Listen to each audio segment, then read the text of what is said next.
अस्सलाम वालेकुम। आज की मेरी वीडियो उन बहन भाइयों के लिए है जो मुख्तलिफ़ वजूहात की वजह से अपनी फ्लेक्सिबिलिटी खो चुके हैं।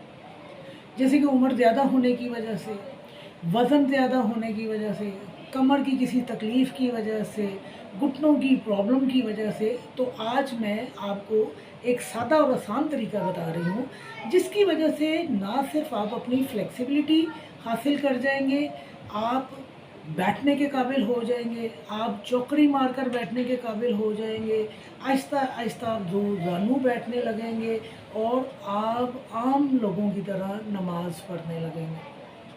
मैंने पहले भी आपको बताया था कि हमारी जो खराबियों की असल वजह है, वो हमारे पेल्विक ऑर्गन की स्टिफनेस है। हमारे पेल्विक ऑर्गन जितने फ्लेक्सिबल होंगे, जितनी उनमें लचक होगी, उतनी हमारे अंदर जवानी और फुर्ती होगी। तो आज मैं आपको एक सादा तरीका बताने जा रही हूँ कि आपने फ्लेक्सिबिलिटी किस तरह हासिल करनी है। लेकिन इस फ्लेक्सिबिलिटी को हासिल करने के लिए आपका बेड पर या ज़मीन के ऊपर चौकड़ी मारकर बैठना ज़रूरी है। ये वो अमल नहीं जो आप कुर्सी पे कर सकें या खड़ी हुई हालत में कर सकें। इसके लिए आपके लिए आलती-पालती मारकर ज़मीन पर बैठना ज़रूरी है। शुरू में आपको कुछ मुश्किल पेश आएगी और शुरू में आप ये अमल नहीं दोहरा सकेंगे। लेकिन जितनी आप कोशिश करेंगे, आप देखेंगे कि कितनी जल्दी, यानी आप 10 दिन के अंदर-अंदर इस अमल को थोड़ा बहुत करने के काबिल हो जाएँगे। करना क्या है कि आप चौकड़ी मार के, जिस तरह भी आपसे चौकड़ी मारी जाती है, आप चौकड़ी मार के बेड के ऊपर या ज़मीन के ऊपर बैठ जाइए। योगा का आसन आपने इख्तियार नहीं करना। योगा का आसन जो होता है, वो जो एग्ज़ैक्ट आसन है, वो ये है कि आपने जब बैठना है तो आपके पाँव, जो राइट पाँव है वो आपकी लेफ़्ट पिंडली के ऊपर हो या जो लेफ़्ट पाँव है वो आपकी राइट पिंडली के ऊपर हो। यहाँ आपने दोनों पाँव एक दूसरे के ऊपर नहीं रखने। आपने बारी-बारी इस तरह करना है कि जब आप चौकड़ी मार के बैठे हैं तो कोशिश करें अपने राइट पाँव को अपनी लेफ़्ट पिंडली के ऊपर रख लें। 10 सेकंड के लिए बेशक बैठिए, लेकिन इस अमल को दोहराइए। 10 सेकंड के बाद आप पाँव बदल लीजिए। यानी पहले आपने राइट पाँव ऊपर रखा था, फिर आप लेफ़्ट पाँव को राइट पिंडली के ऊपर रखिए और आप 10 सेकंड के लिए बैठ जाइए। 10 सेकंड के बाद ब्रेक ले लीजिए।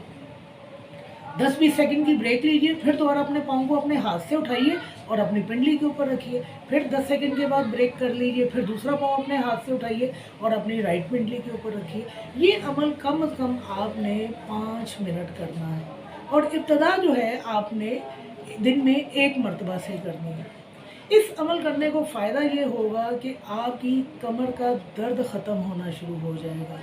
आपके थाइज़ में जो खिंचाव आया हुआ है, वो खिंचाव ख़त्म होना शुरू हो जाएगा। आपकी पिंडलियाँ जो हैं, जो थकी हुई रहती हैं, नरम होना शुरू हो जाएगी।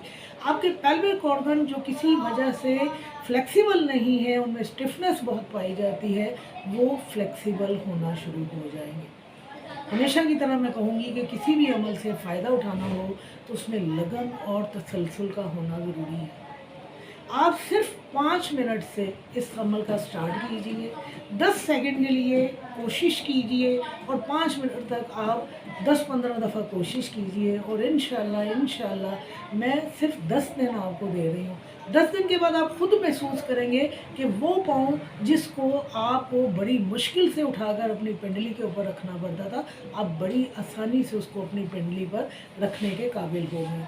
जब आप तसलसल के साथ ये अमल करेंगे तो फिर आप देखेंगे कि एक वक्त आएगा कि आपका राइट पैर जो पाँव जो है वो आपकी लेफ़्ट पिंडली के ऊपर और लेफ़्ट पाँव जो है राइट पिंडली पे होगा और आहिस्ता-आहिस्ता आपके जिस्म के अंदर इतनी फ्लेक्सिबिलिटी आएगी पेल्विक ऑर्गन के हवाले से कि आप योगा का आसन ले लेंगे। आज़माइए, फ़ायदा उठाइए, दूसरों को भी कहिए और ख़ास तौर पर मेरे वो बहन भाई जिनका वज़न ज़्यादा है, जिनकी एज ज़्यादा है, वो इस अमल को लाज़मी दोहराएँ। शुक्रिया।